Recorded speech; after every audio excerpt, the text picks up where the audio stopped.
अस्सलाम वालेकुम नाज़रीन, प्रोग्राम है कानूनी बैठक और मैं हूं आपका मेज़बान तारिक राजपूत जराल। एक दफ़ा फिर एक नए अनवान के साथ मेरे साथ आज भी शरीके गुफ्तगू हैं जी, माहिर कानून है मलक मोहम्मद ज़हीर अमान एडवोकेट हाई कोर्ट। और आज का जो अनवान है वो हमारा है जो माहिदा बे या जिसको सेल एग्रीमेंट के हवाले से हम बात करेंगे मलक साहब के साथ। इसमें नाज़रीन कुछ चीज़ें जो हैं वो नहायती ज़रूरी हैं। फॉर एग्जांपल अगर आपस में दो पार्टीज़ का माहिदा होता है उसमें ख़ास तौर पर जो स्टैम्प पेपर है वो कौन ख़रीदेगा, उसके अलावा जो स्टैम्प पेपर के ऊपर है वो गाँव की तादाद कितनी होनी चाहिए। इसके साथ साथ अगर फॉर एग्जांपल एक पार्टी जो है वो उसकी तकमील के हवाले से अगर वो उसको फुलफिल नहीं करती तो दैन जो दूसरी पार्टी है उसके पास कानूनी का रेमेडी होती है। इस तमाम मौज़ूआत पर बात करेंगे जनाब Malak Mohammad Zaheer Awan advocate high court. Malak साहब welcome to the show ji. जी अस्सलाम वालेकुम जलाल साहब, बहुत शुक्रिया। अच्छा मतलब जैसा कि मैंने अपने इंट्रो में बताया कि आज का जो हमारा टॉपिक है उसके बारे में बात कर रहे थे, तो सबसे पहले तो मैं ये आपसे पूछना चाहूँगा कि माहिदा बे या जो सेल एग्रीमेंट है ये क्या है।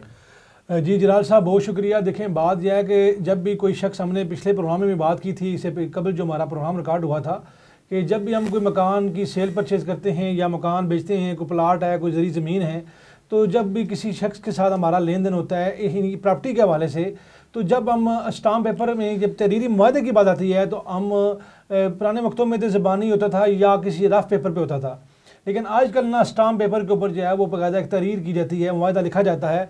जो दो पार्टियों के दरमियान जो मुआहदा होता है जो ज़मीन की खरीदो फरोख्त का, उसको मुआहदा बैग कहते हैं और इंग्लिश में कहते हैं सेल एग्रीमेंट।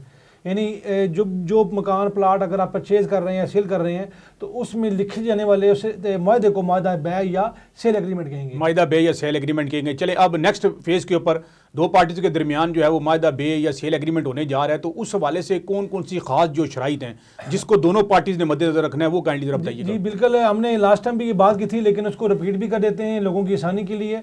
देखें उसमें जब भी आप एग्रीमेंट करते हैं तो आप एग्रीमेंट दोनों पार्टीज़ के नाम, उनकी वल्दीत, उनके एड्रेस आएंगे, ID कार्ड नंबर आएगा, उसके बाद जो प्लाट या मकान या जो चीज़ आप परचेज या सेल कर रहे हैं उसकी जो मुकम्मल कंप्लीट जो डिटेल है उसके अंदर मेंशन की जाएगी।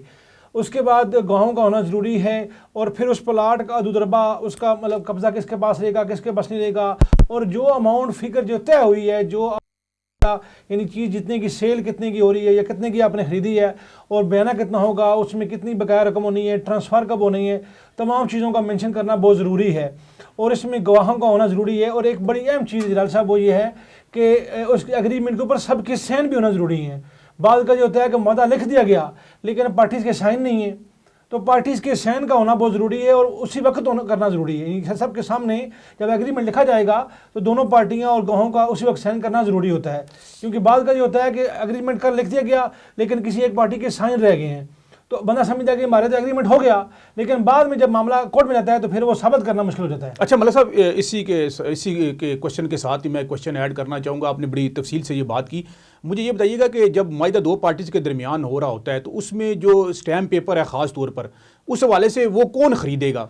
देखें उसमें दोनों में से एक पार्टी कोई भी है, जो परचेज़र है या सेलर है, ख़रीदने वाला है या बेचने वाला है, कोई एक बंदा भी ले सकता है, लेकिन इन दोनों के अलावा थर्ड बंदा नहीं ले सकता। यानी बेहतर यह है कि इन दोनों में से कोई एक बंदा खरीद ले, या परचेज़र खरीद ले यानी जो खरीदने वाला है, या सेलर जो बेचने वाला है वो उन दोनों में से खरीद ले।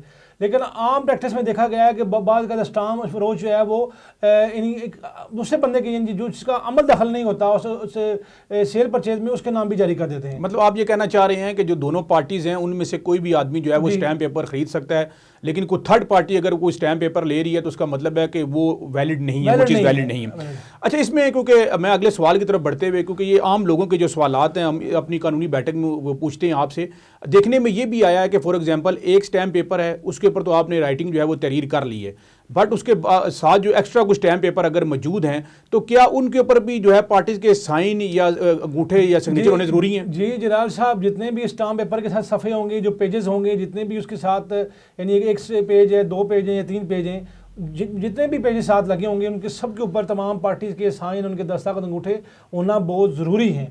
अगर किसी पेपर के ऊपर आपका दस्तखत या अंगूठा नहीं लगा हो, इसका भी मीन कि वो वैलिड नहीं है, वैलिड नहीं है। जी जी। अच्छा मलिक साहब, क्योंकि हम अपने प्रीवियस प्रोग्राम के अंदर भी इन मौज़ूआत के ऊपर डिटेल से बात कर चुके हैं, जिसमें आपने ये फरमाया भी था कि कोशिश की जाए कि जो आपकी ट्रांजैक्शन है, जो पेमेंट है, वो आप थ्रू बैंक करें या पे आर्डर करें, तो ये इसके बारे में भी क्योंकि एक बार फिर अगर आप बता दें। जी देखें, उसमें बात यह है कि नॉर्मली ये होता है कि जो इन चीज़ों से प्रॉब्लम क्रिएट हो वो चीज़ें नहीं करनी चाहिए। मिसाल के तौर पर अगर आप कैश पेमेंट कर रहे हैं तो कैश पेमेंट को अदालतों में साबित करना मुश्किल होता है कि मैंने कैश पेमेंट दी है। और ज़्यादा बेहतर ये होता है कि आप ज़रिया चेक करें, पे आर्डर करें। और मैंने लास्ट टाइम भी ये बात इस पर जोर डाला था कि जो पे आर्डर है वो बानिस्बत चेक की और बानिस्बत कैश के सबसे वैलिड होता है। वजह उसकी ये थी है कि पे आर्डर जारी ही तब होता है कि जब मुतल्लिका शख्स के अकाउंट में पैसे होते हैं, और जब वहाँ से जारी हो जाएंगे तो एक प्रूफ दो, यानी वो आपका एक प्रूफ बन जाएगा कि पैसे इसके पास थे तो पे आर्डर जारी हुआ, और उसके बाद जब वो शख्स रिसीव कर लेगा तो वो भी आपके पास एक सबूत आ जाएगा। अच्छा, अब क्योंकि मैं अगले जो सवालात जो डेफिनेटली हम प्रोग्राम के एंड में जो सवालात लोगों की तरफ से आपकी तरफ से हमें फीडबैक की सूरत में मिले होते हैं वो भी पूछते हैं, लेकिन मलिक साहब क्योंकि एक माहिदा आपस में हो गया, अब उसकी जो कानूनी तौर पर कितना अरसे तक वो वैलिड है, खासतौर पर अगर हम बात करें जो अब माहिदा बे के हवाले से या सेल एग्रीमेंट के हवाले से? सर नॉर्मली ये होता है कि 3 साल जो है ना इसकी लिमिट होती है। अगर आप एक वायदा हो गया और आप उस पर यानी पार्टियों ने उसमें अमल दरामद नहीं किया और वो 3 साल गुजर गए तो 3 साल के बाद अगर आप कोर्ट में जाएंगे तो आपके लिए साबित करना मुश्किल हो जाएगा। तो यानी तकरीबन 3 साल की लिमिट रखी गई है। अच्छा, इसमें अब जो मलिक साहब अगला जो क्वेश्चन है, ये सवाल भी है, वो ये है कि अगर प्लाट या मकान फरोख्त करने वाला रकम वसूल कर लेने के बाद प्लाट या मकान खरीदने वाले के नाम नहीं करता तो इस जो मुतालिक है वो कानून क्या कहता है? जी बिल्कुल, ये जलाल साहब बड़ा अहम सवाल है। देखें बात यह है कि जब भी एक शख्स मतलब ए है उसने प्लाट बेचा और बी ने ख़रीदा, अब ए ट्रांसफ़र नहीं कर रहा तो बी की बस क्या रेमेडी है कि वो पैसे तो उसने दे दिए, अब प्लाट का कब्ज़ा और प्लस उसकी ट्रांसफ़र उसके नाम नहीं हो रही, तो यहाँ पर उसके पास ये है कि उसको एक लीगल नोटिस भेजेगा। कौन? बी ए को, बी जो है वो उसको जो परचेज़र है वो उसको एक लीगल नोटिस भेजेगा। वो ज़रूरी है, लीगल नोटिस की वैल्यू बहुत ज़रूरी है। जब वो भेजेगा जनाब को तुमको मैंने एक प्लाट बेचा और अपना मैंने आपसे प्लाट ख़रीदा है, लिहाजा आपने पेमेंट ले ली और मेरे प्लाट मेरे नाम करें।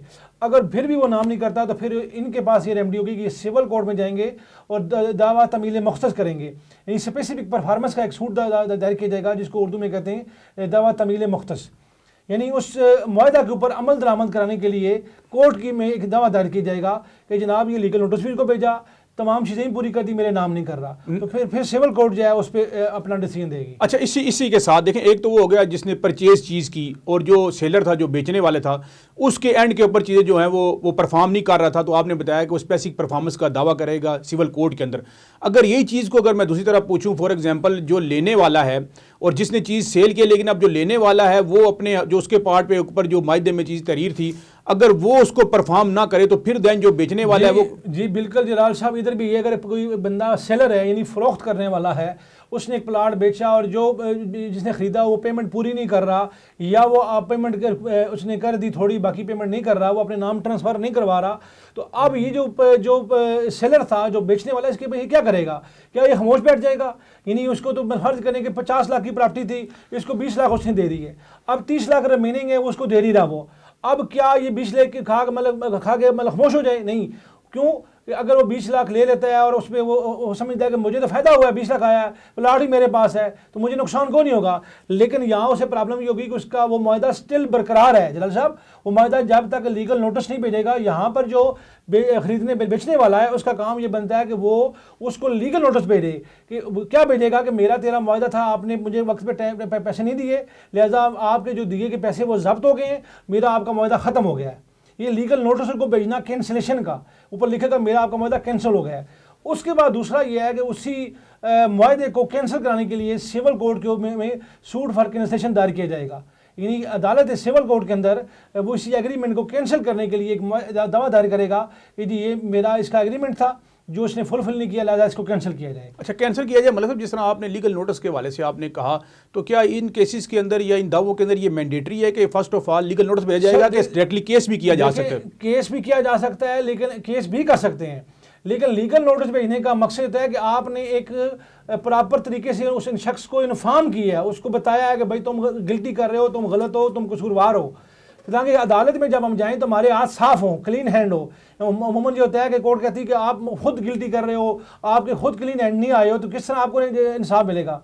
तो हमने अपने हाथों को साफ करके कोर्ट में जाना है, क्लीन हैंड से जाना है, ताकि हमें प्रॉब्लम बाद में ना हो कि जी हमें हमारी गिल्टी साबित ना हो। अच्छा, गिल्टी साबित ना हो। अच्छा मतलब साहब, प्रोग्राम के आखिरी लम्हात हैं और उसमें मैं ये पूछना चाहूँगा कि आम आदमी जो है, जो हम ये टर्म सुनते हैं कोर्ट फीस के हवाले से, अगर हम आज का जो टॉपिक है इसके ऊपर जब हम बात कर रहे हैं, दावे की बात कर रहे हैं, जिसमें आपने बताया दावे तकमील मुख्तस के हवाले से, स्पेसिफिक परफॉर्मेंस के हवाले से, तो कोर्ट फीस जो है वो कितनी होती है या उसकी क्या हद हो सकती है, इसके बारे में जरा जी बताइए। सर, इसमें मिनिमम जो होती है 15 रुपये भी होती है और मैक्सिमम जो है 3,500 होती है।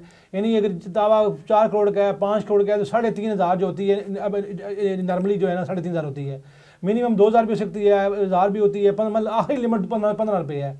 15 रुपये, और इसमें ये भी सुना कि 15,000 तक जो है वो एक्सीड कर सकती है, 15,000 रुपये तक। नहीं, तकरीबन 3,500 नॉर्मली अभी जो प्रैक्टिस चल रही है वो 3,500 तक जाती है, 3,500 तक जाती है। और एक जो मैं देख रहा था, मैं भी थोड़ा इस पर स्टडी कर रहा था, तो लिखा हुआ था कि आपका जितनी टोटल अमाउंट है उसका 7.5% जो है वो कोर्ट फीस के तौर पर। सर नहीं, अभी जो नॉर्मली जो प्रैक्टिस चल रही है वो यही है कि 3,500 तक जो है ना कोर्ट फीस लगती है, बल्कि 3,000 वो होती है, लेकिन 500 रुपया जो शख्स लेके आता है बैंक से उसको दी जाती है, तो 3,500 ही कंसिडर की जाती है। नाज़रीन, ये था हमारा आज का प्रोग्राम, जिसमें हमने इन डिटेल बात की माहिदा बे के हवाले से या सेल एग्रीमेंट के हवाले से, जिसको उर्दू में दावा तकमील मुख्तस कहते हैं। इसमें Malik Mohammad Zaheer Rehman advocate high court Islamabad ने बड़ी डिटेल से बात की। यकीनन बाहैसियत नेशन या बाहैसियत लॉ नोइंग पर्सन हमारा भी ये फ़र्ज़ बनता है कि माहिदा करने से पहले और जब माहिदा हो रहा हो तो जो भी कानूनी जो कंडीशंस हैं उनको फुलफिल किया जाए, ताकि जो हज़ारों की तादाद में जो हम कोर्ट में केसेस देखते हैं उनसे बचा जा सके। इसी के साथ मुझे इजाज़त दीजिएगा। इंशाल्लाह नेक्स्ट प्रोग्राम के साथ आपसे दोबारा मुलाकात होगी। कमेंट्स के जरिए अपने फीडबैक से मैं ज़रूर आगाह कीजिएगा। अल्लाह निगहबान।